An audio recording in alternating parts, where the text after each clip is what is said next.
Bonjour à toutes et à tous et bienvenue à ce webinaire éducatif consacré aux matières premières et à la bourse. Euh, donc je vous laisse prendre connaissance de l'avertissement. Voilà, donc négocier sur marge sur le marché des devises ou via des produits CFD comporte un risque élevé et ne peut être recommandé à tout investisseur. Vous devez être conscient des risques associés au marché d'échange et aux produits CFD et consulter un conseiller financier indépendant si vous avez quelques doutes que ce soit. Toute opinion, information de marché, notes de recherche, analyse, prix et autres notifications ont pour seul et unique but de commenter l'évolution de marché d'échange et ne constituent en aucun cas un conseil d'investissement. FXM ne pourra en aucun cas être tenu responsable de pertes ou dommages occasionnés, incluant sans restriction des pertes ou manques à gagner qui pourraient découler directement ou indirectement de l'utilisation de ces informations. Voilà, avant de commencer d'aller plus loin, j'aimerais savoir si le son et l'image sont bons. Alors, on me confirme que le son et l'image sont bons. Bonsoir JS. Alors, donc intégrer les matières premières à son portefeuille de trading.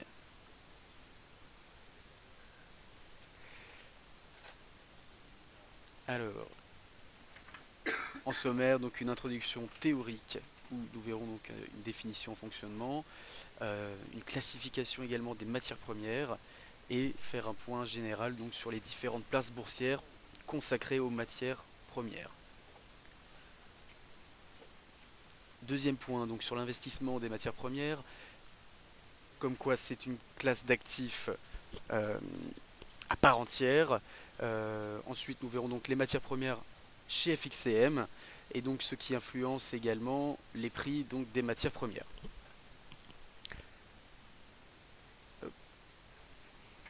Ensuite, dans la dernière partie, donc la stratégie et corrélation positive, négative et haute corrélation avec le cuivre.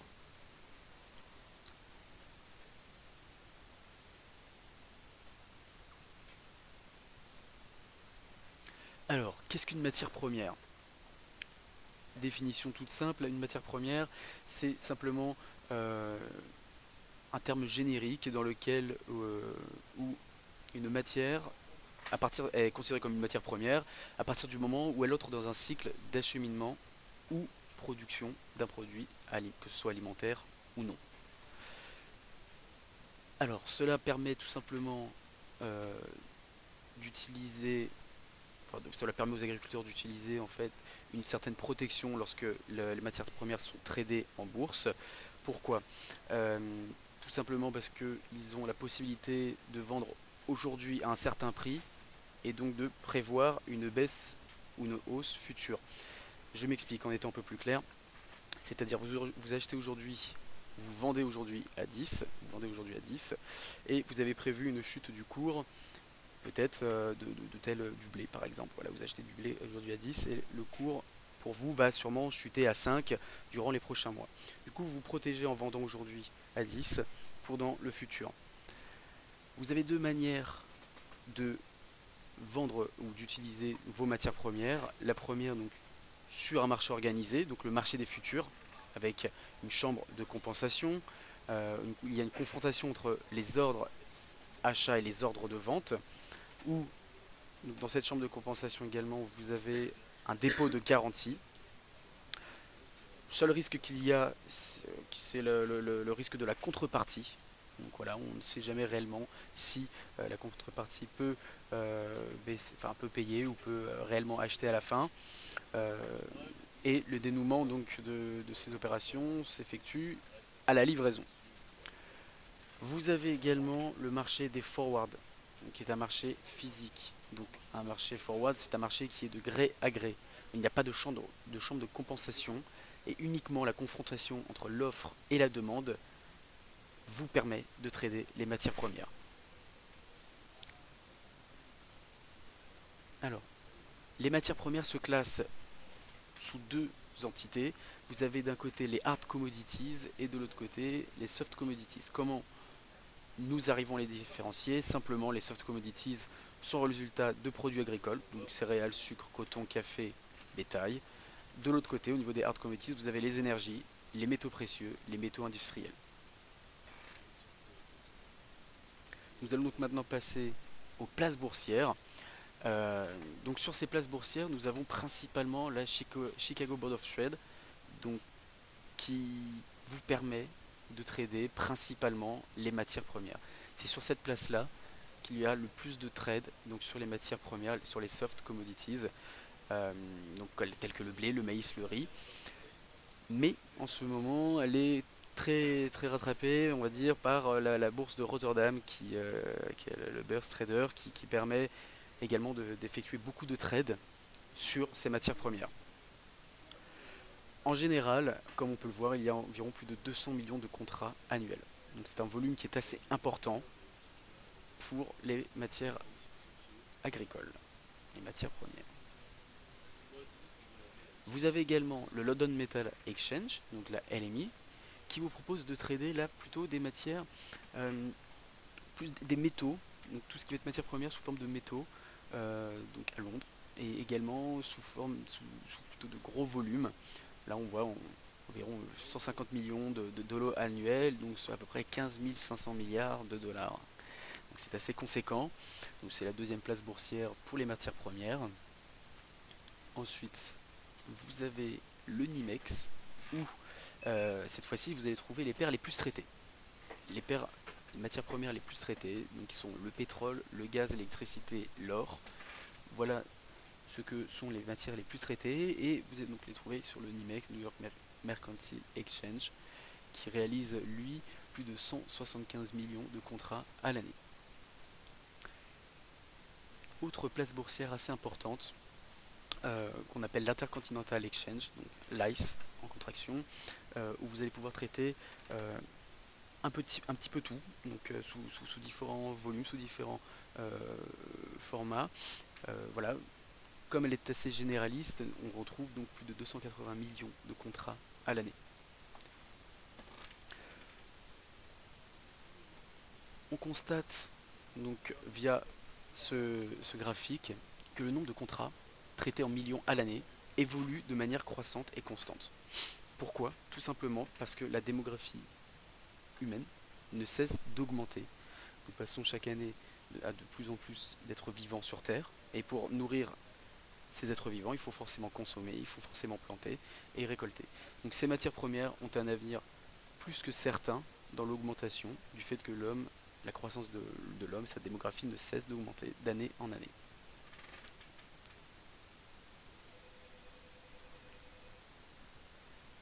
Un petit point sur la volatilité, donc sur les marchés des matières premières, en fonction donc, de différentes matières premières, vous avez comme le pétrole, l'or, le sucre. Vous avez donc une volatilité qui est de plus en plus importante. Tout simplement, voilà, on retrouve à peu près environ 0,14% de volatilité en évolution. C'est de plus en plus volatile, pourquoi? Parce que c'est de plus en plus traité, c'est de plus en plus demandé. Seule, à la rigueur, limitation sur le sucre, qui n'évolue pas tant que ça. Pourquoi? Simplement parce que je pense que nous tendons vers des tendances assez bio, et on cherche à limiter le sucre un peu dans tous les repas. Donc le sucre a lui tendance à stagner, que ce soit en termes de volatilité ou de consommation.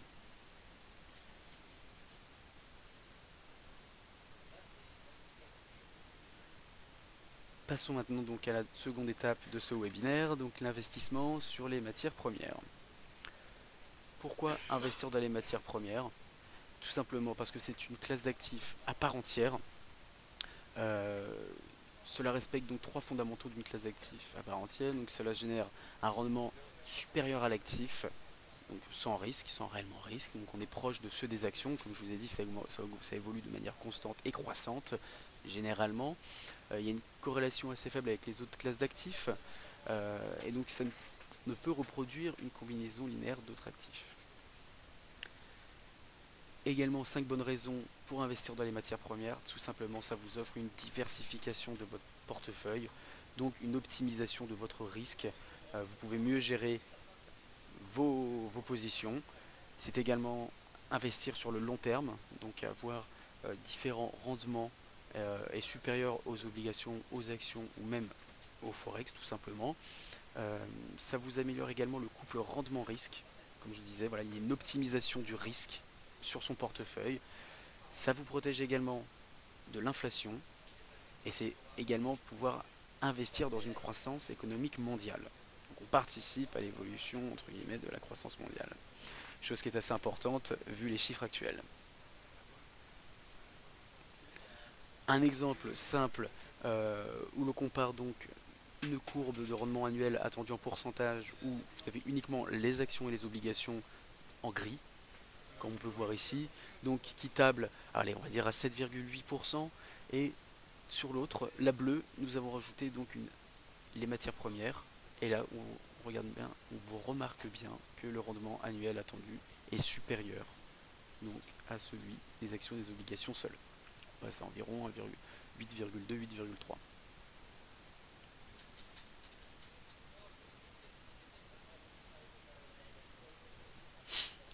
Les matières premières chez FXM. Un investissement via des CFD. CFD, donc contrat pour la différence. C'est simplement des dérivés des contrats futurs. Cela réplique au mieux l'évolution du contrat futur. Investir sur les matières premières sans contrainte, effectivement, le CFD vous permet de bénéficier des fluctuations du cours des matières premières sans que demain, à la date d'échéance, vous nous fassiez livrer, je sais pas, 35 barils de pétrole ou 50 kilos de blé ou je ne sais quoi à votre porte du jour au lendemain. Vous bénéficiez également d'un effet de levier pouvant améliorer votre performance et également pour une meilleure optimisation du risque des micro-lots. A noter que vous avez des expirations mensuelles pour les matières premières énergétiques et le cuivre. Donc là-dessus, il faudra faire assez attention dans le sens où vos positions seront clôturées de manière automatique et vous devrez vous-même les ouvrir donc le jour suivant. Comment calculer son effet de levier? C'est tout simple. Vous prenez le prix de l'indice que vous divisez par votre marge utilisée et que vous multipliez par 0,1. Pourquoi 0,1? Parce que nous sommes en micro-lot et donc vous devez, pour une meilleure précision, le multiplier par ce chiffre-là.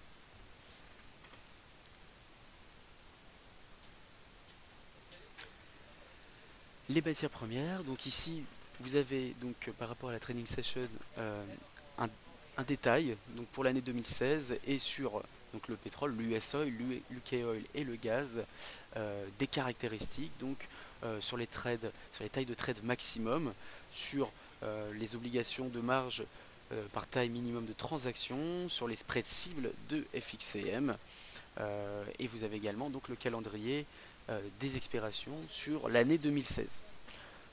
Alors pour ceux qui ont des positions actuellement ouvertes, on remarque que pour l'US Oil, ça s'est expiré hier, donc vous pouvez déjà reprendre une position, que la prochaine expiration donc sera pour le 20 juin. A bien noter qu'il faut faire la différence entre l'expiration de référence et l'expiration FXCM. C'est l'expiration FXCM qu'il faut prendre en compte. Donc cette colonne ici, cette colonne là et cette colonne là.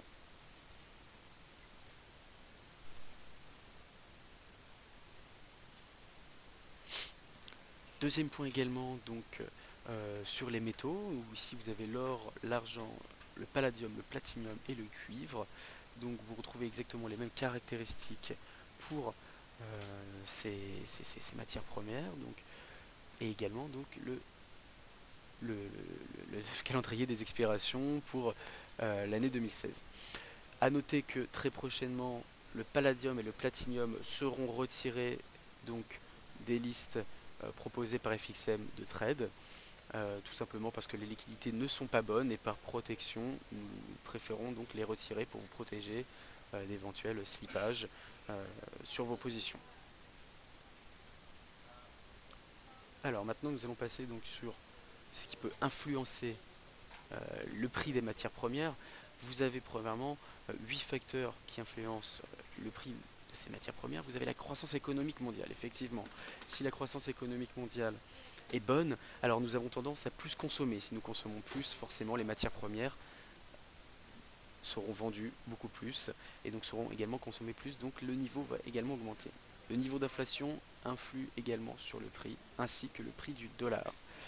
Pourquoi? Parce que les échanges mondiaux se font en dollars. Lorsque vous vendez du blé, lorsque vous vendez du pétrole, du gaz, tout se fait en dollars. Le dollar est vraiment la monnaie mondiale.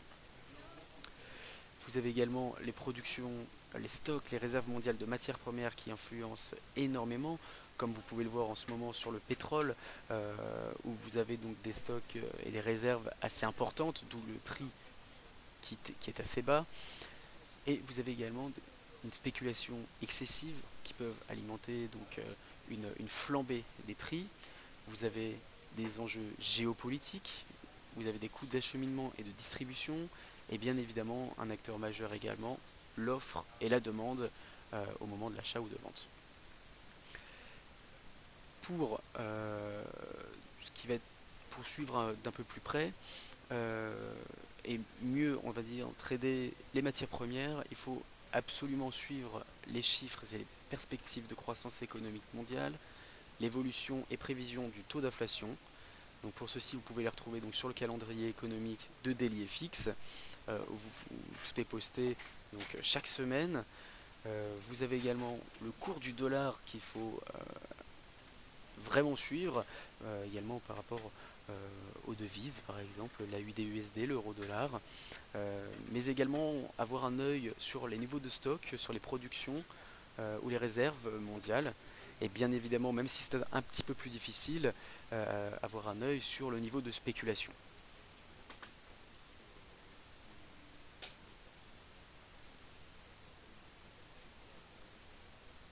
Hop, troisième partie donc de ce webinaire, les stratégies et les corrélations. Alors, corrélation positive entre certaines matières premières et donc certaines paires de devises. Par exemple, le dollar australien et l'or sont corrélés, dans le sens où l'Australie est le troisième plus grand producteur d'or au monde, et dès lors que vous achetez de l'or, il y a un regain d'intérêt pour l'AUD-USD. Pareil pour le NZD et l'or, où vous avez 90% de corrélation en moyenne, donc ce qui est aussi fortement corrélé entre eux. Vous avez également le dollar canadien et le pétrole. Pourquoi? Parce que certes le pétrole est vendu en dollars, mais il est puisé donc au Canada généralement. Il peut être puisé, enfin généralement, pour le pétrole américain, il peut être puisé au Canada. Vous avez également donc l'or et l'argent qui sont cotés eux en dollars et donc qui sont également corrélés. Donc quand vous avez généralement le dollar qui augmente, vous avez l'or et l'argent qui baissent. Tout simplement parce qu'ils sont cotés en USD. C'est une relation inverse.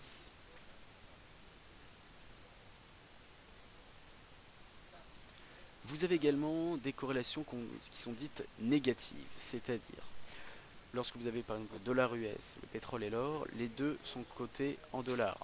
Quand le cours du dollar augmente, alors l'or et le pétrole diminuent. L'or et le pétrole baissent. C'est exactement pareil pour le yen et le pétrole, alors que le Japon est le plus grand importateur de pétrole. Quand le cours du pétrole baisse, le yen augmente.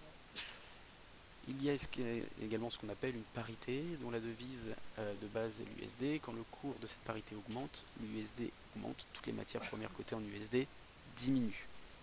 On voit bien donc cet effet négatif opposé donc à ce système de corrélation.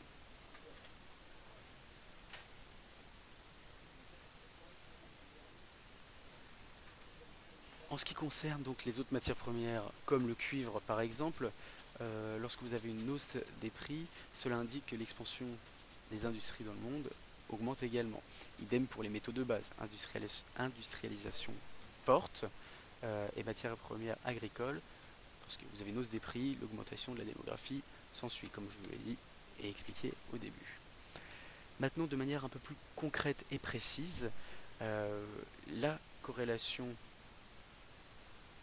de manière plus explicite, où l'on voit bien que dès lors, donc là c'est une corrélation donc, entre le dollar australien le dollar américain, et l'or et le dollar.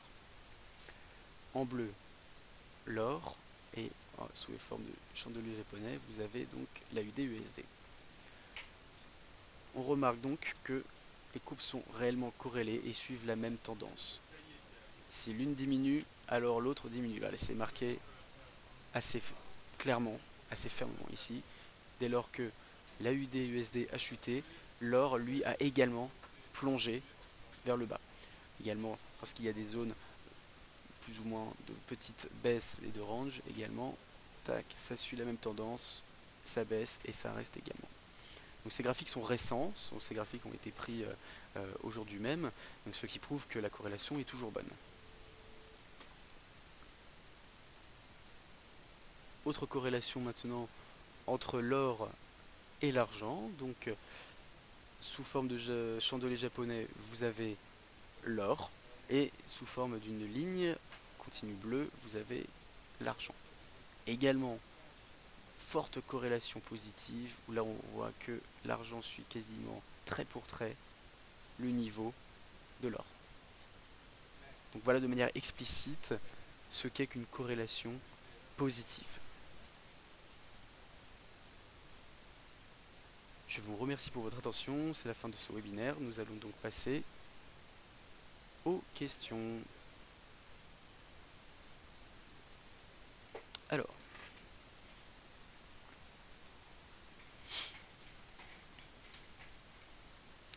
donc là, le son est correct. Tac, tac, tac.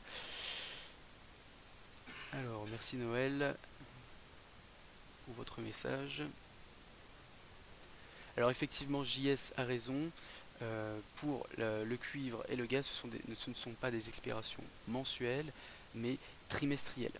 Donc là-dessus, je vous ai mis le calendrier, enfin ce que vous pouvez contacter, mais vous les avez également sur le site FXCM, où si vous tapez donc dans la barre de recherche matières premières, vous tombez sur une page où vous avez en haut à droite le moyen et le lien de cliquer sur le descriptif et les caractéristiques des matières premières. Donc vous retrouverez exactement le même tableau, les mêmes fichiers que je vous ai mis dans ce webinaire, et donc là vous aurez donc les mêmes calendriers, vous ne serez pas perdu.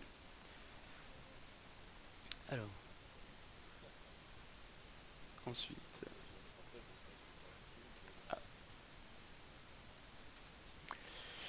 alors JS toujours, beaucoup de gens conseillent entre 3 et 10% d'or. Avez-vous des ratios pour le pétrole? Alors, lorsque vous dites entre 3 et 10% d'or, je ne comprends pas tout à fait la question. En revanche, tout est une question de money management. Généralement, si vous souhaitez augmenter, diversifier votre portefeuille de manière optimale, donc en ne mettant pas vraiment de risque en jeu, ou du moins un minimum, on conseille un rendement maximum de 5%. Voilà, donc entre 3 et 10%, mais on va plus tabler sur un 5%, donc que ce soit sur l'or, sur le pétrole, sur quelconque matière première. Alors, est-ce qu'il y a d'autres questions avant donc, de conclure ce webinaire?